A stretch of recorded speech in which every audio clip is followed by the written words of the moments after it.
Good morning, students. I hope you have read the first portion of the first chapter. What we have started is the chapter 11, force and pressure. And I also hope that you now remember the definition of force. What is force apart from a push or a pull? So what was the definition? For your recapitulation, once again I am repeating it. So the definition of force is an external agent which can change the state of rest or motion or direction or shape and size. So today, if I break the definition, so from the definition I can point out the effects of force. So already I told you what is a force. Force is an external agent, and what it does these four following things. What are they? So they are changes state of rest. That means if a body is at rest, then with the application of force it will come to in motion. Now changes state of motion. For which body? That means if the body is in motion, then with the application of force it will come to rest. So its state of motion will change. Then changes the direction of a moving object. That means if an object is already in motion and you are applying the force, then it can changes the direction of the moving object. Changes the shape and size of an object. So already in my previous lecture I have already told you that with one example, that with application of force you can easily change the shape and size of an object.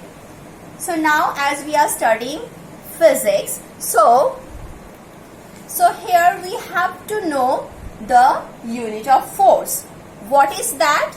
That is Newton. Yes, as because it was, the concept was developed by Sir Isaac Newton. So to honor him, so on his name the unit of force is Newton, and it is written with capital N. Now before coming to today's topic, that is the types of force, here I would like to tell you a few more things related to the force. What are they? For that, at first, if I consider one object, suppose a block is resting on a surface. A block is resting on a surface. Then if you apply a force, let us define the force with F. So if I apply a force on this block, then what will happen? If the force is enough, then the block will move. Now, if I add one more force with it, suppose this is F1 and this is F2, that means suppose two of your friends are pushing the block, then it will be now more easier to displace the box. That means with the application of force from the same direction is increasing the resultant force. That means it's increasing the effect. So that is called the resultant effect. So when two forces acts from the same direction on an object, it increases. So the resultant force F becomes F1 plus F2.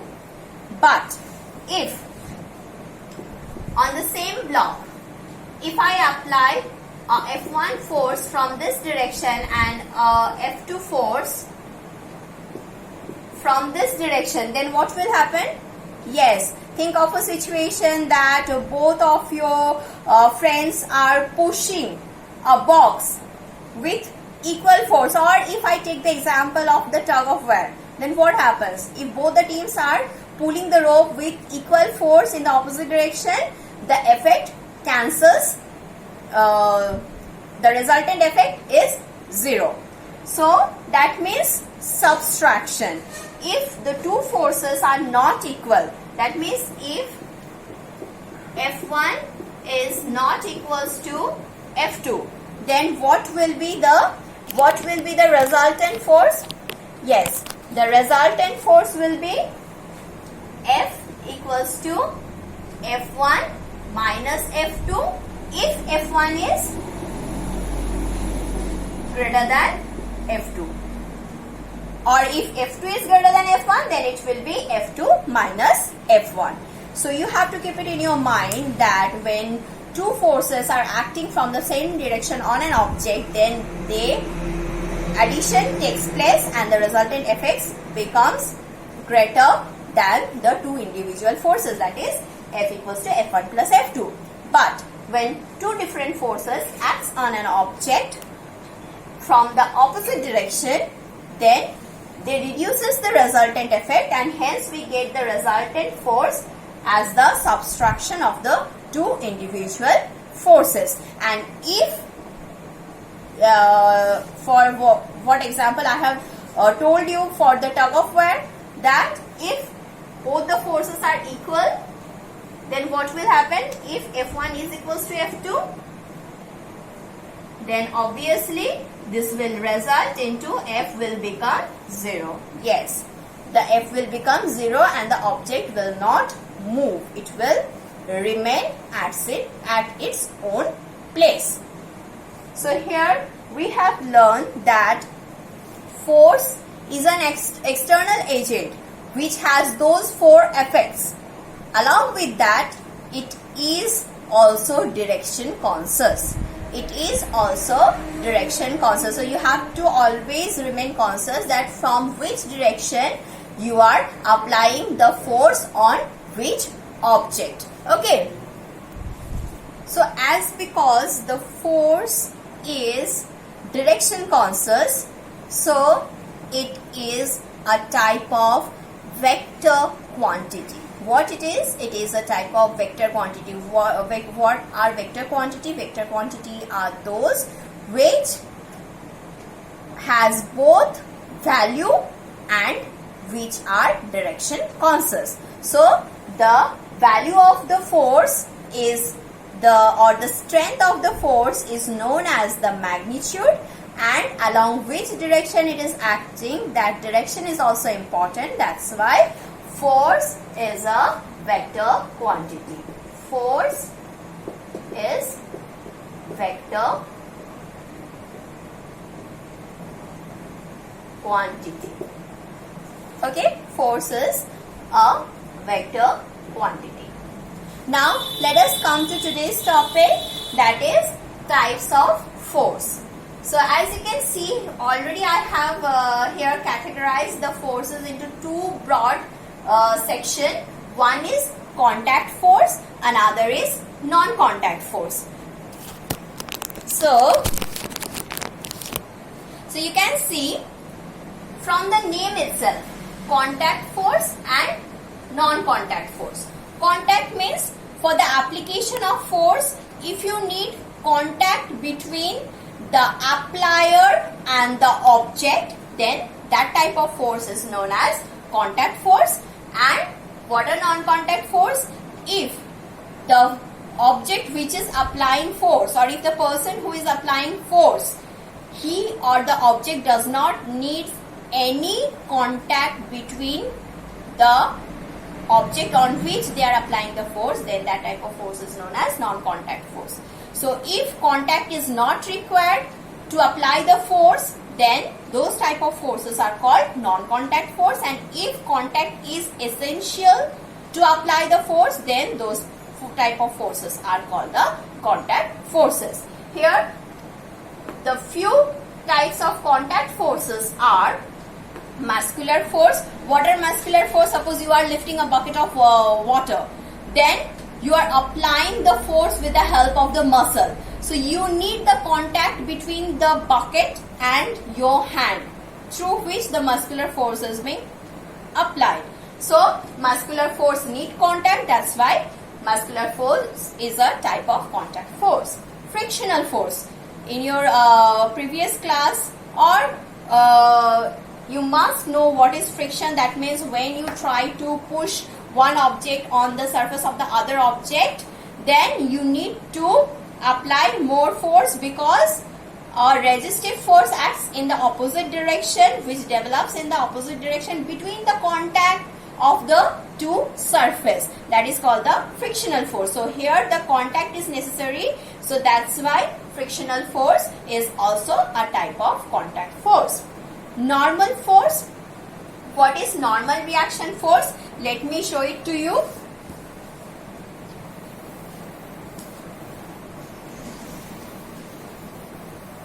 When an object rests on a surface, suppose a book is resting on the table, then what happens? Its weight acts in the downward direction,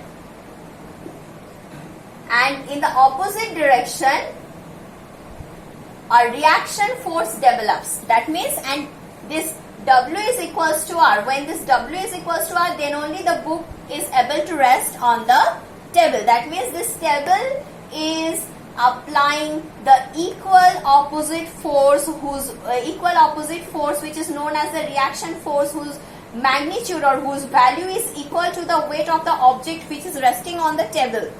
That is called the normal reaction force. Why this is called normal? Because it is perpendicular to the surface of the object. Okay. Now, the force of tension, the last type of contact force, the force of tension. When a bob, or when suppose a small sphere is hanging from a string which is fixed at one support, then what happens? You feel a tension in the string. That tension is called the force of tension.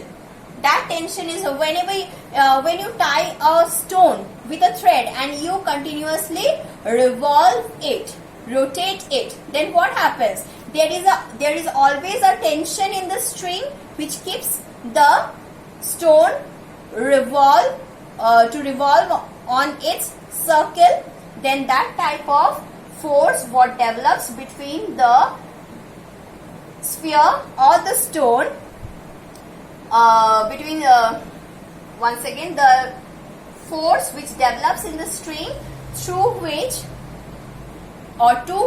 the stone or a sphere is tied and hanged from a fixed surface, then that type of force is called force of tension. Now, already I have introduced the non-contact force to you. That means the forces which does not require contact for its application. So obviously gravitational force, as we all know, the apple, that famous apple which comes always when we talk about the gravitation, the apple when falls on the earth from the tree after getting detached, that falls because of the gravitational pull. So is the gravity is someone who is going and trying to hold the apple and then it tries to bring it down? No, there is no one, no contact is required. So the apple falls itself without any contact only because of the pull of gravity. Then electrostatic force. Yes, electrostatic force in my previous class, in our previous class, that means in class 7, we have already discussed about the electrostatic force. That means when we separate the charges. So two opposite charges attract each other and two like charges repel each other. So that type of force what develops without any contact between two charges is known as the electrostatic force. And yes, obviously the magnetic force is very common, that when you keep two magnets and you try to bring them closer, if both the poles are same, then they will repel, and if both the poles are opposite, then they will attract. That is also because of the magnetic force, pulling or repelling force, which also does not require any contact for the application. So for now we will stop here. You just keep on recapitulating this concept, whatever we have learned today. In my next class, I will again come up with all this type of force and their few more explanations. Thank you. Till then, bye bye.